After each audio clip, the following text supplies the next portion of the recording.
بسم اللہ الرحمن الرحیم۔ السلام علیکم۔ لیلۃ القدر کی فضیلت۔ لیلۃ القدر کی رات ایک مبارک رات ہے۔ اس رات اللہ پاک کی طرف سے ندا آتی ہے کوئی اللہ پاک سے بخشش طلب کرنے والا کہ میں اسے بخش دوں، ہے کوئی رزق کا طلبگار کہ میں اسے رزق دوں، ہے کوئی اولاد کا طلبگار کہ میں اسے اولاد عطا کروں، ہے کوئی کسی حاجت کا طلبگار کہ میں اس کی اس حاجت کو پورا کر دوں۔ اس رات جبرائیل امین فرشتوں کی ایک جماعت لے کر زمین پر اترتے ہیں اور جو لوگ دعائیں مانگتے ہیں ان کے ساتھ آمین کہتے ہیں۔ پھر صبح صادق کے وقت تمام فرشتے اکٹھے ہوتے ہیں اور جبرائیل امین سے پوچھتے ہیں کہ کیا ہوا۔ جبرائیل امین فرماتے ہیں کہ اللہ تعالیٰ نے سب کو معاف فرما دیا سوائے 4 قسم کے لوگوں کے، یعنی ان 4 قسم کے لوگوں کی بخشش نہیں ہوئی۔ نمبر 1، شراب پینے والے کی بخشش نہیں ہوئی۔ نمبر 2، ماں باپ کے نافرمان کی بخشش نہیں ہوئی۔ حضرت اویس کرنی کو بڑا مقام ماں باپ کی خدمت کی وجہ سے ملا۔ اور نمبر 3، قطع تعلق کرنے والے کی بخشش نہیں ہوئی، یعنی ایسا شخص جو رشتہ داروں سے لڑنے والا ہو اس کی بخشش نہیں ہوئی، بہن بھائیوں سے لڑنے والا ہو، چچے اور ماماؤں سے لڑنے والا ہو، اپنی بیوی سے لڑنے والا ہو، اپنے ماں باپ سے لڑا ہوا ہو، اپنے رشتہ داروں سے لڑا ہوا ہو، تو ان سب کی بخشش شب قدر میں بھی نہیں ہوئی۔ تو اس لیے ضروری ہے کہ درگزر کریں، معاف کر دیں، چھوٹی چھوٹی باتوں کو دل پر نہ لگائیں، آپس کے بغض کو ختم کر دو، خاندان میں جھگڑوں کو ختم کر دو، خاندانی جھگڑے آپس میں نہ ڈالو، رشتے محبت سے قائم ہوتے ہیں۔ اور نمبر 4، کینہ رکھنے والوں کی بخشش نہیں ہوئی۔ کینہ سے مراد ایسا شخص ہے جو دوسروں کو اچھی حالت میں دیکھ کر جل جاتا ہے اور انہیں نقصان پہنچانے کے در پہ ہوتا ہے۔ گویا شب قدر میں بھی ان 4 قسم کے لوگوں کی بخشش نہیں ہوتی۔ رمضان کی راتوں میں ایک رات شب قدر کہلاتی ہے جو بہت ہی خیر و برکت والی رات ہے، جس میں عبادت کرنا 1000 مہینے کی عبادت سے افضل ہے۔ یعنی اس رات میں اگر کوئی عبادت کو پا لے گا تو گویا وہ 1000 مہینے کی عبادت کو پا لے گا۔ 1000 مہینوں کا مطلب ہے 83 سال اور 4 ماہ بنتے ہیں۔ تو اس سے معلوم ہوا کہ اس رات کی عبادت پوری زندگی کی عبادت سے بہتر ہے۔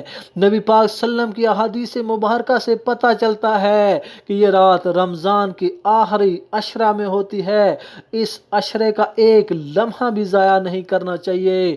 5 وقت کی نماز باجماعت ادا کریں، رات کا کچھ حصہ عبادت میں گزاریں، دن کو روزہ رکھیں، رات کو تراویح اور تہجد کا اہتمام کریں اور کثرت سے اللہ تعالیٰ کا ذکر کریں اور درود پاک پڑھیں اور تلاوت قرآن پاک کا اہتمام کریں۔ اللہ پاک قرآن کریم میں ارشاد فرماتے ہیں، سورۃ القدر پارہ نمبر 30، اعوذ باللہ من الشیطان الرجیم، بسم اللہ الرحمن الرحیم، انا انزلناہ فی لیلۃ القدر، تحقیق ہم نے اس قرآن کو شب قدر میں اتارا، وما ادراک ما لیلۃ القدر، اور تمہیں کیا معلوم شب قدر کیا ہے۔ لیلۃ القدر خیر من الف شہر، یہ قدر والی رات 1000 مہینوں سے افضل ہے، 1000 مہینوں سے بہتر ہے۔ تنزل الملائکۃ والروح فیہا بإذن ربہم من کل امر،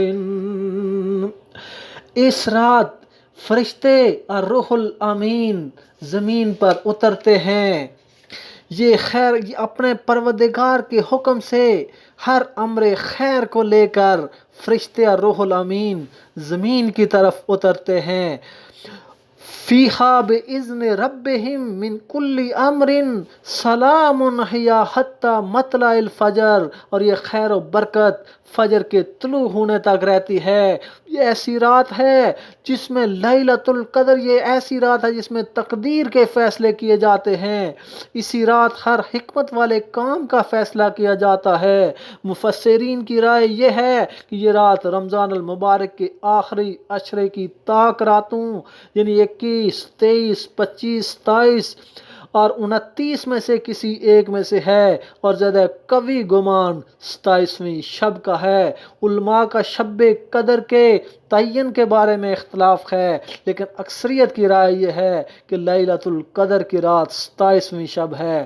حضرت عبداللہ بن عباس 27ویں کو شب قدر قرار دیتے ہیں، چونکہ لیلۃ القدر کے 9 الفاظ ہیں اور یہ 3 دفعہ استعمال ہوا ہے، اور یہ مجموعہ 27 ہی بنتا ہے۔